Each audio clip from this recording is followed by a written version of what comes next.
Arteriosclerosis is a process in which the arterial wall undergoes the process of thickening or hardening or loss of elasticity. The signs and symptoms will include sudden weakness in the part supplied by that artery. There can be facial or lower limb numbness if the facial and lower limb arteries are affected.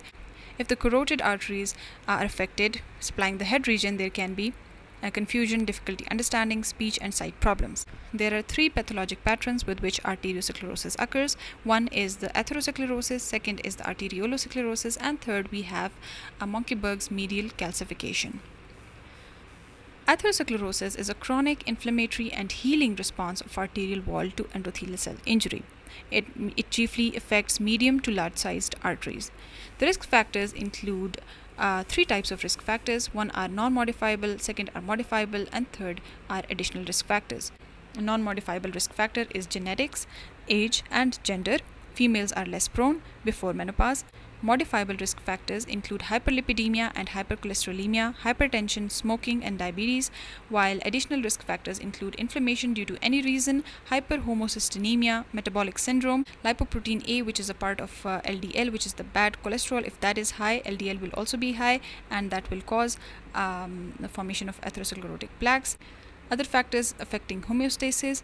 And lastly, we have the type A personalities and obesity. Type A personalities are those people who take a lot of stress and they're generally very anxious and they do not have a very good lifestyle. Regarding the pathogenesis of atherosclerosis, first we need something to disturb the endothelial cell function. That can be hypercholesterolemia, hyperlipidemia, hemodynamic disturbances, smoke, hypertension, toxins, or infections. All of this, when cause endothelial cell injury or insult, will lead to increased procoagulant activity, increased activation of inflammation, increased cytokines, which will then cause increased smooth muscle synthesis and increased extracellular matrix synthesis. Also, the smooth muscle cells of the media are going to be undergoing degradation by these inflammatory cells, leading to the formation of unstable plaques. Also, do not remember the foam cells, which are macrophages who have eaten up a lot of lipid. Regarding the morphology of atherosclerotic plaques, we have a fibrous cap, a necrotic center, and a smooth muscle media, which normally we do have in any vessel. Fibrous cap is going to be having smooth muscle cells, lymphocytes, foam cells, monocytes, macrophages, elastin, fibrin, etc. The necrotic center is going to have crystals, cholesterol crystals, lipids, foam cells, lymphocytes, monocytes, you name it, and smooth muscle media is going to be disrupted by the increased inflammatory cells, which will make this plaque unstable and cause aneurysm formation. Grossly, it is going to look like a raised white-yellow entymal-based lesion. Now, what is a complicated plaque? A complicated plaque means that it has undergone calcification, hemorrhage, fissuring, or ulceration. Why is it called complicated? Because all these processes can cause local thrombosis, cholesterol microemboli, medial thinning leading to aneurysm formation. The consequences of atherosclerosis are stenosis, acute plaque change. There are two types of plaques. One are vulnerable and the others are stable plaques, which have specific characteristics. The artery affected by atherosclerosis can also undergo vasoconstriction. Why? Because the nitric oxide that was previously being produced by the healthy endothelial cell is not being produced. It can undergo thrombosis. Why? Because of plaque rupture and the spillage of the thrombogenic contents of the necrotic core of the atherosclerotic plaque, and also there can be aneurysm formation because of the degradation of smooth muscles of the media by the inflammatory cells, and thus leading to the weakening of the vessel wall.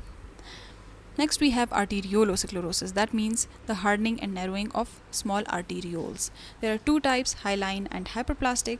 Hyaline arteriosclerosis is due to endothelial injury and plasma leakage chiefly, and it is going to have diffuse pink hyaline arterial wall thickening under the microscope. It is mainly associated with diabetes mellitus due to hyperglycemia. It is going to cause endothelial cell injury. And whenever you hear hyaline arteriosclerosis, you should remember arteriolonephrosclerosis, because this is chiefly happening in the kidney and it will slowly cause chronic renal failure. Next, we have hyperplastic arteriolosclerosis. The etiology mainly is malignant hypertension. Why? Because the increased blood pressure, which has occurred acutely, that is going to cause the smooth muscle cells of the artery to undergo hyperplasia. Why hyperplasia? Because the arteries have to accommodate the high pressures with which the blood is present in the artery. And this is finally going to cause acute renal failure, because this is malignant hypertension and both these events are acute in nature.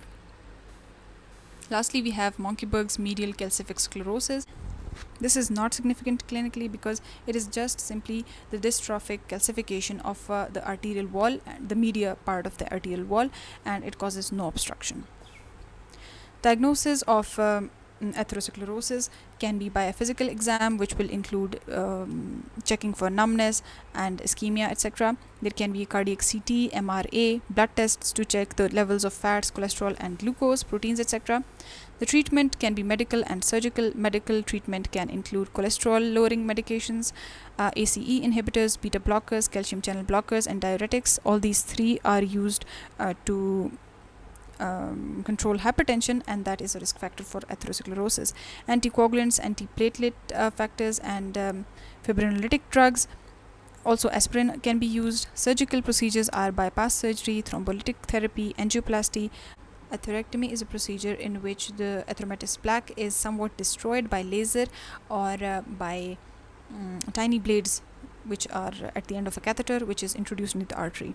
And arteriectomy is also the same procedure in which the atheromatous plaque is somehow separated from the arterial wall.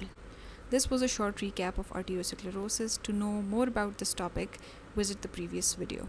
Thank you.